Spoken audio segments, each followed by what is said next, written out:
9h41, Radio 4, alors on va parler d'un débat, on s'intéresse à un débat aujourd'hui qui fait rage depuis trop longtemps et on en parle avec Vincent. Salut Vincent.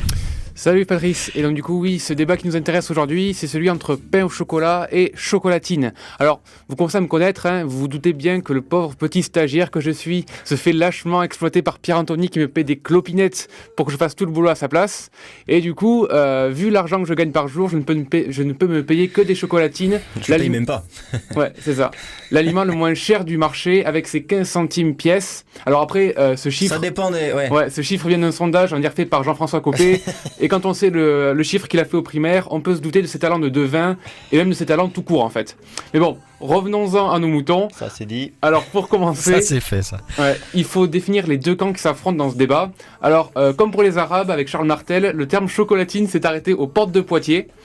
Les deux camps s'affrontant sont donc le nord pour l'équipe pain au chocolat et le sud qui est dans l'équipe chocolatine, même plus précisément le sud-ouest, les contrées à l'est de Montpellier ayant été conquises par l'ennemi. Et du coup, qui des deux camps a raison ? On pourrait croire que ceux qui ont la majorité ont tout naturellement raison, mais ce n'est pas toujours le cas. Regardez les États-Unis et leur président, ou même l'Allemagne qui a élu Hitler chancelier. Et alors bon, déjà, je tiens à dire que pour moi, un pain au chocolat, c'est le truc que je bouffais au goûter quand j'étais petit, qui consistait à fourrer 3 ou 4 carrés de chocolat dans une baguette ouverte en deux, et c'est tout quoi. Et puis de toute manière, je trouve ça complètement débile d'appeler un pain au chocolat quelque chose qui est tout sauf un pain, vu que c'est de la paille feuilletée et non de la pâte à pain. Mm-hmm. Mais bon. Vous voulez des faits historiques, je suppose. Donc, on va commencer par parler d'une théorie qui s'est assez répandue ces derniers mois sur les réseaux sociaux, comme quoi, en fait, le terme chocolatine viendrait de l'époque où l'Aquitaine était occupée par les Anglais, et ce jusqu'au XVe siècle, du coup, avant qu'on défonce ces roast beef et à la bataille de Castillon de 453. Et donc, apparemment, à l'époque, les Anglais demandaient aux Français leur viennoiserie que les Anglais appelaient chocolate in bread, qui se traduit par chocolat dans le pain, ouais, en français.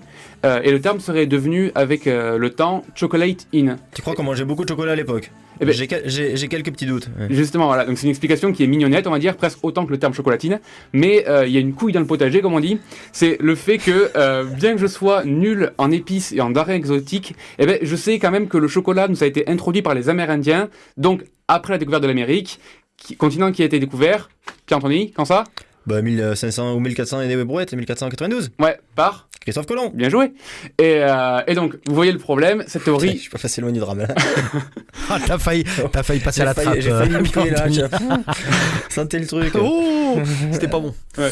Et donc cette théorie ne tient pas, même si ça n'a pas empêché les gens de la partager en masse sans réfléchir, en clamant qu'on avait enfin la réponse au débat et que la team chocolatine avait perdu. Et seulement la réponse est ailleurs, Mulder. Et du coup, j'ai continué de creuser pour arriver jusqu'au 19e siècle où les viennoiseries sont introduites en France par Auguste Zang, un Autrichien, car comme son nom l'indique, les viennoiseries viennent d'Autriche, Vienne étant la capitale de l'Autriche. Et donc ce cher monsieur... j'avais jamais capté. Oui, c'est pas grave, c'est pas grave. Ça y est. On réfléchit tous à une vitesse différente, t'inquiète pas. Et donc ce cher monsieur Zhang nous a introduit, entre autres, le chocolatine croissant. Il m'a rien introduit, personnellement. Ouais, le pain au chocolat est largement introduit, oui. Oui, c'est ça. Ouais. Et donc du coup, il a été introduit en France sous le nom de chocolatine croissant, qui veut dire croissant au chocolat. Et à noter que je maîtrise l'accent autrichien à la perfection. Et donc les Français auraient peu à peu raccourci le nom pour arriver à chocolatine. Et quant au terme pain au chocolat, du coup, selon l'auteur d'une encyclopédie du chocolat, Nicolas Berger, il viendrait justement du goûter que l'on donne aux enfants que j'évoquais tout à l'heure. Et du coup, par un abus de langage, le nom donné à ce pain fourré au chocolat aurait donc peu à peu été donné à la viennoiserie, qui est quand même assez similaire dans le principe, il faut reconnaître. Donc tu as dit abus de langage, donc ça veut dire que chocolatine, on a raison. C'est ça, voilà. Donc tous ceux qui vivent au-dessus de la Loire ont tort. Et à l'est de Montpellier, ouais, ont tort aussi. Parce que moi, ça a toujours été pain au chocolat. Ah oui, toi ça a été je suis de Nantes. Bah oui, mais je suis de Nantes moi. Et nous ça a toujours été pain au chocolat, non ? Ouais, mais tu es dans l'erreur. Jamais chocolatine. Tu es dans l'erreur. Quel traître. D'accord. Ah ouais, c'est ça. C'est ça, je suis venu en terre ennemie. Tu parles mal le François. Je parle mal le François. C'est vrai que vous rajoutez pas de G à la fin. Je vis à Agingue, du pain pang. Hein, jamais. Mais nous on dit pas 4 en tout cas. Et nous on ne dit pas 4, ok. Radio 4, merci. Merci beaucoup Vincent. Oui, de rien.